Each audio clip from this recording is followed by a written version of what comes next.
आप सभी को मेरा नमस्कार। मैं विकास शर्मा। मेरे इस YouTube channel astrology teaching by Vikas Sharma आप सभी का मैं बहुत बहुत स्वागत करता हूं।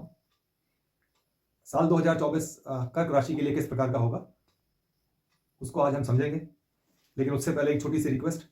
जो व्यूवर्स मेरे चैनल से जुड़े हुए हैं और जो आज जुड़े हैं उन सभी से मेरी रिक्वेस्ट है, इस चैनल को astrology teaching by Vikas Sharma ज़्यादा से ज़्यादा सब्सक्राइब करें ताकि ज़्यादा से ज़्यादा लोगों तक इसकी पहुँच बने। मेरा उद्देश्य है, मैं ज्योतिष को सामान्य जन तक पहुंचाना चाहता हूं। ज्योतिष के अंदर जो अनेक अवधारणाएं हैं उनको दूर करना जो है मेरा उद्देश्य है, ताकि सब लोग इसको समझ सकें। तो चलिए शुरू करते हैं। आज हम समझेंगे कर्क राशि के बारे में 2024 किस प्रकार का रहने वाला है। तो सबसे पहले एक छोटा सा मैं आपको राशियों के बारे में बताना चाहता हूँ, ग्रहों के बारे में बताना चाहता हूँ। ये कर्क राशि है, कर्क लगन या कर्क राशि के जो व्यक्ति हैं उनके बारे में आज हम बात करेंगे। देखिए, 3 इंपॉर्टेंट प्लैनेट हैं, राहु, गुरु और शनि। ये तीनों स्पेशल एस्पेक्ट इनके पास होती हैं, स्पेशल दृष्टियां इनके पास होती हैं, और तीनों स्लो मूविंग प्लैनेट हैं। बाकी के जो प्लैनेट है, देखिए राहु केतु को मैं राहु केतु नहीं बोल के राहु बोल रहा हूं, तो एक ही बात है। बाकी के जो 5 प्लैनेट है वो फास्ट मूविंग प्लैनेट है। वो बहुत जल्दी से एक राशि से दूसरी राशि में जाते हैं, लगभग 1 से 1.5 महीने के अंदर वो राशि में ट्रांसफर होते रहते हैं। ठीक है, अपना स्थान बदलते रहते हैं। लेकिन ये 3 ग्रह जो है, 4 ग्रह, ये हमेशा एक राशि में एक लंबे समय तक रहते हैं। जैसे राहु की बात करें तो राहु लगभग 1.5 वर्ष तक एक राशि में रहता है, राहु केतु। और अगर गुरु की बात करें तो गुरु लगभग 13 महीने तो एक राशि में रहते हैं। और अगर शनि की बात करें तो शनि सबसे ज्यादा 2.5 साल तक एक राशि में रहते हैं। तो इनका लंबे समय तक रहने के कारण इनका प्रभाव भी बड़ा व्यापक होता है। दूसरा इंपॉर्टेंट पॉइंट ये है कि ये तीनों जो ग्रह हैं इनको स्पेशल दृष्टियां मिली हुई हैं, स्पेशल पावर्स इनके पास होती हैं, और इनका प्रभाव भी बहुत व्यापक होता है। जैसे राहु की बात करें तो बड़ा अचानक और बहुत तीव्र मात्रा में बड़ा असरदार ये प्रभाव देते हैं। इसी प्रकार शनि है, शनि जो है रोग, आलस्य, अभाव और जो है खालीपन के जो है आलस्य के सूचक होते हैं। तो इस प्रकार की जो है ये समस्याएं हमको हमारे जीवन में प्रदान करते हैं। और उसी तरह अगर गुरु की बात करें तो सबसे शुभ ग्रह, जीवन में कोई भी शुभ कार्य होगा बिना गुरु की अनुमति के वो शुभ कार्य नहीं हो सकता है। इसलिए तीनों ही प्लैनेट का अपना अपना इंपॉर्टेंस है, और उसी इंपॉर्टेंस को आज हम समझेंगे कर्क राशि की कुंडली में। ठीक है, कोई भी जो भी मैं आपको फलित बताने की कोशिश करूंगा वो फलित पूरी तरीके से तभी सिद्ध होता है जब आपकी कुंडली में भी ग्रह योग इस प्रकार के हों, क्योंकि सभी कुंडली अलग अलग लगन की होती है। या कर्क लगन की भी बात करें, कर्क राशि की भी बात करें, अगर कुंडली है लेकिन आपके प्लेसमेंट जो है ग्रहों के अलग अलग है, तो अब उस तरीके से फलित के अंदर कम या ज्यादा होना लाजमी है।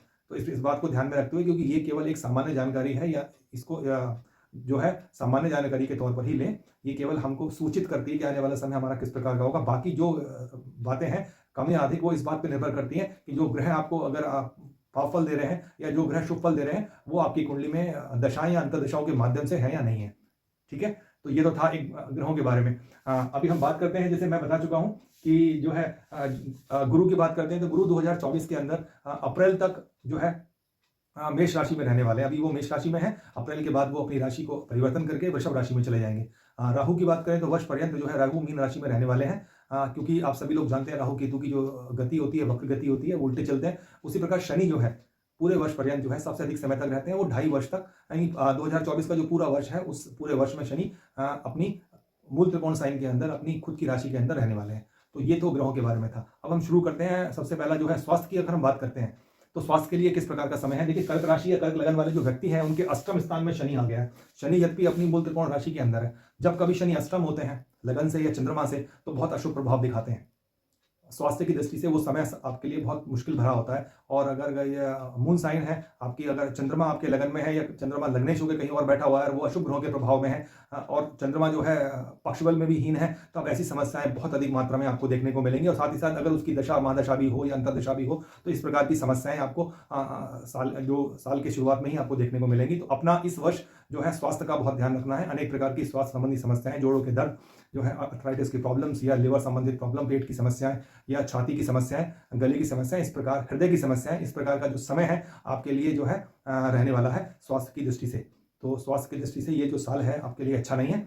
अब हम बात करते हैं विवाह के लिए। तो विवाह के लिए भी अप्रैल तक का जो समय है वो बहुत श्रेष्ठ नहीं है, क्योंकि विवाह की जो अनुमति देते हैं वो गुरु ग्रह हैं। गुरु दशम स्थान में बैठे हैं और शनि से जो है दृष्ट है तीसरी दृष्टि से, और नीच दृष्टि भी कहते हैं उसको। उससे ये दृष्ट है। और गुरु की राशि के अंदर जो है राहु भी बैठे हैं। राहु लगन को भी प्रभावित करते हैं और राहु जो है तीसरे स्थान को भी, पराक्रम भाव को प्रभावित कर रहे हैं, साथ ही साथ वो संतान के भाव को भी प्रभावित कर रहे हैं। तो कहीं ना कहीं लग्नेश पर जो मैं स्वास्थ्य की बात कर रहा था, उन सब के अंदर जो है राहु का भी प्रभाव सम्मिलित है। तो जो सप्तम भाव है वो शनि की ही राशि है, मकर राशि। शनि वहाँ मार्गेश भी हो जाते हैं लेकिन सप्तमेश भी है होकर अष्टम स्थान में बैठे हैं। तो ये बहुत कोई अच्छा शुभ समय विवाह को लेकर भी नहीं बनता है। हाँ, गुरु जब राशि परिवर्तन करेंगे अप्रैल के बाद, जब वो अपना मई मंथ में जाएंगे वृषभ राशि में, तो उसके बाद भी जो है जून जुलाई के बाद कुछ समय आपके लिए आएगा अक्टूबर माह तक का, जहाँ पर कुछ संबंधों के बारे में, विवाह के बारे में कुछ बात आपकी आगे बढ़ेगी। लेकिन बहुत अच्छी स्थिति तब भी नहीं कही जा सकती क्योंकि गुरु की राशि में राहु बैठे हुए हैं। विशेष तौर पे अगर कोई संबंध करने जा रहे हैं तो उसका बहुत अच्छे से आपको देखभाल करके वहाँ संबंध करना है, क्योंकि आप कॉम्प्रोमाइजिंग वाली कंडीशन बनती है। बहुत श्रेष्ठ जो है समय उस समय नहीं बनता है, क्योंकि मध्य समय के अंदर जो वर्ष का मध्य समय होगा वहाँ पर शनि भी मार्गी और वक्री होंगे। तो समय तो जरूर बनाएंगे लेकिन बहुत अच्छा वो समय विवाह के लिए नहीं बनाएंगे। तो कोई भी संबंध जोड़ने से पहले आप अपने विवेक का बहुत ध्यान करें, जल्दीबाजी में कोई निर्णय ना लें। ठीक है। अब बात करते हैं संतान की। तो संतान के लिए भी कोई बहुत अच्छा समय नहीं है। संतान जो भाव है पंचम भाव, गुरु जो है अभी दशम स्थान में है, शनि से दृष्ट भी है, राहु उनकी राशि में भी बैठे हुए हैं और राहु का प्रभाव संतान भाव पर भी है। और शनि की जो दृष्टि है वो भी संतान भाव के ऊपर पड़ रही है। तो जो लोग संतान के संबंध में, जो विवाहित लोग हैं, जो संतान की प्लानिंग कर रहे हैं, तो ये कोई बहुत अच्छा समय उनके लिए नहीं है। अप्रैल तक का तो बिल्कुल भी समय नहीं है। अप्रैल के बाद जब राशि परिवर्तन होगा तो इससे थोड़ा सा बेहतर समय आएगा, लेकिन बहुत श्रेष्ठ समय संतान के लिए भी मैं नहीं कहता हूँ। डॉक्टरी सलाह से आपको कार्य करना है, प्रयास अपने जारी रखने हैं।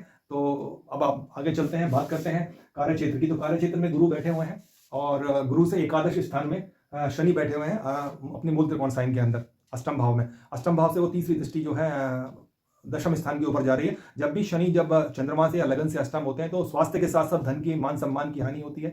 घर के अंदर किसी बड़े बुजुर्ग या किसी व्यक्ति का जो है देहावसान भी हो सकता है। इस प्रकार के योग बनते हैं, यानी कोई श्रेष्ठ समय नहीं होता। कार्यों का बनते बनते बिगड़ना भी होता है ऐसे समय में। और यहाँ से जब शनि जो है तीसरी दृष्टि से गुरु को देखते हैं तो कार्य क्षेत्र के अंदर भी अपने जो सीनियर्स हैं उनके साथ आपके तालमेल में जो है समस्या आती है। इसलिए अपने जो बॉसेज हैं, अपने जो ऊपर के अधिकारी हैं, उनके साथ आप जो है बनाने का, अपने संबंधों को अच्छा रखने का प्रयास करें। अपने जो डॉक्यूमेंट्स हैं उनको समय पर पूरा रखें ताकि आपका जो कोई कार्य क्षेत्र में कोई किसी प्रकार की कोई समस्या ना हो।